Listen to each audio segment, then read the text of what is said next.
AKAPADers, welcome to episode 455 of AKAPAD's Audio Audacity Podcast. I am your host, Peter A. Little pause there. Peter A. DeLuca, another known as the Pop Culture Pope, the World Sketchbook Champion, the creator of Uzi Susie and Trial by Fire. And right now, you can get yourself some free Wolfpack trading cards. I call myself a lone wolf.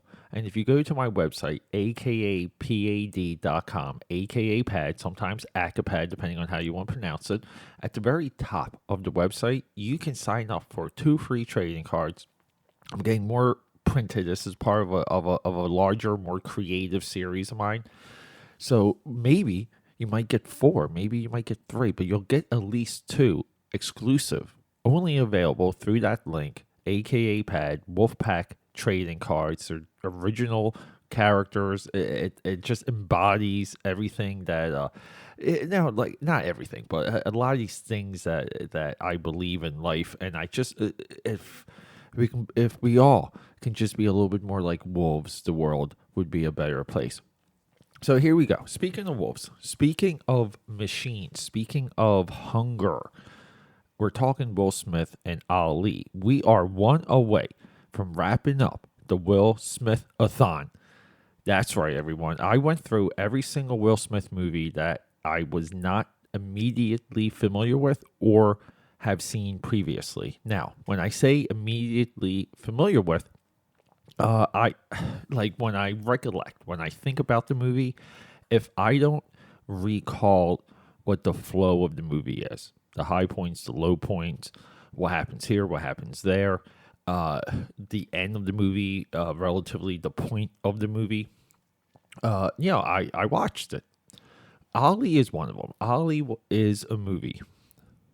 Michael Mann is our director. Screenplay, Michael Mann. Ali is one of these movies that I tried watching every single, not every single year, but I've tried watching it throughout the years. It came out in 2001.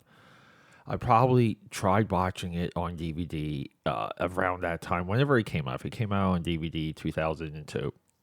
And I could never make my way through this movie. I remember trying to watch it on cable back when I subscribed on cable. I believe Netflix has had it a few times. And I could just, every single time I watched this movie, I would make it a little bit further. But this time, I sat myself down, got myself some pizza, got myself some popcorn, got myself some nice, fresh, homemade iced coffee, and just said, Pete, do it. You have to do it. It's for the show. It's for the AKAPADers. Let's effing go. And I did it. And this movie is such a mixed bag because it doesn't connect. It doesn't resonate. Will Smith once again disappears into his performance. Will Smith acts the part. He is the part. He is Ali. He has transformed himself on the level of Jim Carrey and Andy Kaufman for Man in the Moon. Or Man on the Moon, is it? Stacked cast. Will Smith, Jamie Foxx. Jamie Foxx is doesn't have like any moments, but it's like he's there. John Voight as Howard Cosell. I believe he won an Academy Award for best actor, best supporting actor. Mario Van Peebles, Ron Silver, Jeffrey Wright. It's stacked. This movie is stacked. Jada Pinkett Smith plays his what would be like his first wife. We have a portrayal of Ali's path, Ali's struggle with Islam, but getting into the military, not getting into the military, and then like the challenges of the boxing industry. Race comes into play, and it's all there. It's all like portrayed expertly. And this is just one of those dramas that you're watching it and you don't know where, like, it's been a little bit since I've classified a movie in this way, but you don't know where you should be as an audience member. And this is a little bit of a, I would call like a modern day phenomenon when it comes to just storytelling. Now, modern day, I realize that the movie came out in 2001, but let me explain. This movie puts you in places, it puts you in emotional spots. I would say within every scene, this movie is in an emotional spot. But you're not quite there with Will Smith and Ali. You're just not. So as the movie marches on, it becomes a little bit more of a chore to get to the next scene, because you don't know emotionally where you should be as an audience member. And it sucks because our director, Michael Mann, is one of the best directors in the last 40 years of Hollywood. Absolute creative mind, absolute weapon, absolute master of the crime drama. This is the guy that made Heat. This is the guy that made the much forgotten, speaking of Jamie Foxx, Miami Vice movie remake that I absolutely love. I kind of grew up watching Heat, but as I got older, Miami Vice just sings to me. Yeah, and then we see more of Ali's life. We humanize him, and it's a lot like an issue with concussion, where concussion's emotional side of like that protagonist's struggle. It again, it's not there. It doesn't sing. It doesn't speak to us. And these are like, this might be one of the few times where I will stand side by side with a platitude when I describe it that way, because I feel like the platitude this time is accurate.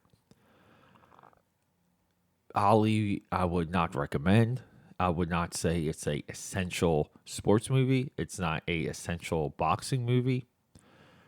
When we do a biopic, we have to bring our characters into the story a particular way that's not docudrama, that beats a well-made documentary. And there's a few good and great Ali documentaries, but we want to see the dramatic side of things. We want to see these recreations and these moments, and we want to see them as interpretation. And I think you have to kind of crank up the dial a little bit. And this movie just feels flaccid. It's vanilla. It's flat. It's well shot. It's well conceived. Cinematography, Emmanuel Lubininsky, master. Music, great. Acting, phenomenal. I would maybe even argue a good screenplay. Maybe the blueprint is the issue with this movie, but it's hard to recommend this movie. And it's hard to tell someone to check it out, knowing that it really was made for Academy members. Worked for John Voight, amazingly. Worked for John Voight. Didn't work for Will Smith. And I just feel like, Will Smith did chomp at the bit at doing biopics. And he finally got one that worked with King Richard. But within King Richard, the portrayal is broken. It's corrupted. It's cringy. He not a perfect person. And Ali is portrayed with gloss. Concussion portrayed with gloss. Like we want our heroes to be broken because it's more entertaining. So everyone, I'm sorry, I just can't do it. Can't do it today. I cannot recommend Ali. We're going to move on. We're going to go back in time, further back in time. 1992, Where the Day Takes You. Will Smith plays an individual with no legs in this movie. And I have to tell you, Where the Day Takes Me, Where the Day Takes You, it's interesting. And I'm pretty happy that the Willsmithathon led me to where the day takes you, because we do have a definition of what 90s independent filmmaking style is and what it means. I think it's a important movie, more important than Ali. So we're gonna wrap up with that, and then I don't know. I was thinking about doing some Roland Emmerich. I was thinking about doing a Marvel block, because everyone is all about Doctor Strange too. I kind of want to do a definition discussion of exactly what I feel is happening with the Marvel Cinematic Universe. So stuff like that. Everyone, AKAPAD here. I love you, and rock and roll.